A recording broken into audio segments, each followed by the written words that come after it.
New developer update, let's go. Hello, it is me, The Funny, and today I've decided to do another developer update. Now, I'm aware that this is supposed to be the Catnip Bay video, but there have been a lot of things changed since the last developer update, so if you want to skip straight to the Catnip Bay portion of the video, there are timestamps in the description.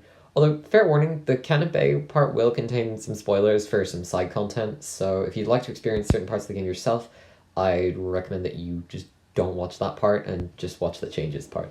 Also, most of the changes I've made don't really require much of an explanation, so I'll just go through those ones as fast as possible. Anyway, here we go. Revival methods can be used whenever. This door doesn't tell you there's a murderous intent behind it if you've defeated the absolutely insane little grey cat. Poison now only deals 5% damage per turn. The slime at the start can't randomly crash the game anymore. This enemy doesn't sometimes fight you twice. Confusion only lasts for one turn now. Alright, that's it with the easily explained ones. Now for some more interesting changes. First of all, a slightly embarrassing mistake on my part. See, before I made this game, I'd never made anything in VX8 with more than 4 party members, so I assumed that adding a 5th would just do nothing. Turns out you can rearrange them freely from the menu. Now, don't get me wrong, this is great, and I'm glad it's a thing, but that's what taverns were for. Yeah, taverns are kind of pointless now. The only difference between rearranging party members through this method and the taverns is that they don't gain experience if you leave them in the tavern. So, yeah, taverns don't remove your party members when you go in anymore, and when you talk to this cat here, he'll warn you about this difference. I'm going to keep the current tavern system though for 3 reasons. First of all, if you know you don't want to use a specific party member, it would be possible to just drop them off at a tavern for the rest of the game so you don't have to navigate around them in a menu.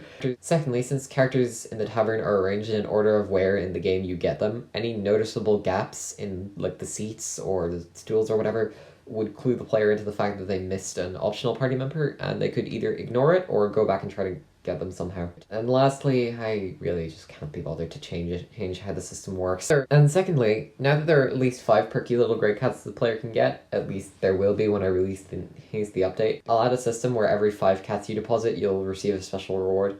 What this reward is exactly, I'm not sure, because this system doesn't exist yet, but it will by the time I release Chapter 2. As a result, when you interact with this sign, it tells you how many perky little grey cats you have, as well as how many there are to find in total. And with that, that's all of the changes made since the last developer update, so now for the Catnip Bay part of the video. Skip to this timestamp if you don't want the side content spoiled for you, by the way. So, once the player finishes Chapter 1, a bridge will appear just north of Firstville, and they'll be able to go to Catnip Bay.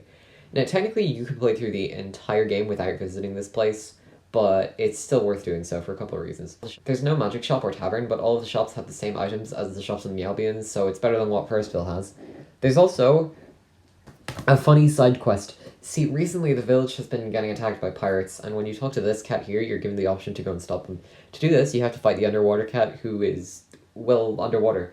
Once you find him, he takes you onto the pirate ship, which he's able to do for some reason, and you immediately fight the captain. Once you're done, it turns out that he's actually the wrong pirate captain, and barely even counts as a pirate in the first place.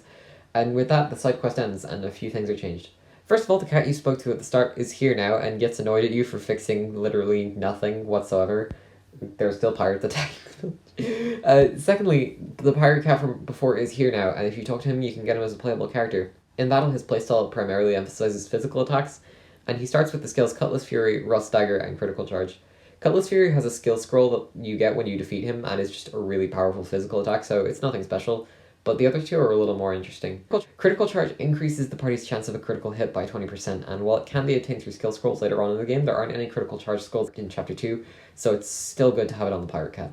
Lastly, Rust Dagger is identical to Cutlass Fury, except for the fact that it poisons the enemy and costs a bit more TP, but it's also impossible to obtain through skill scrolls, and Pirate Cat is the only member who starts with it, so he has that going for him. As well as unlocking Pirate Cat as a playable character, you can also have him take you onto his ship, where you can buy elemental rings that increase your resistance to certain elements, but also make you weaker to others. These can be obtained through other means later on, but this is the only way of getting every elemental ring during Chapter 2. Also, a quick side note, this pirate ship tileset is horribly designed, but I'll probably make a whole video where I just rant about that later on. So yeah, that's everything I've added since the last developer update. Now, unfortunately, Chapter 2 still isn't done, so there isn't a new download link in the description, but the next time I upload a video, Chapter 2 will be fully complete, and you'll be able to play it.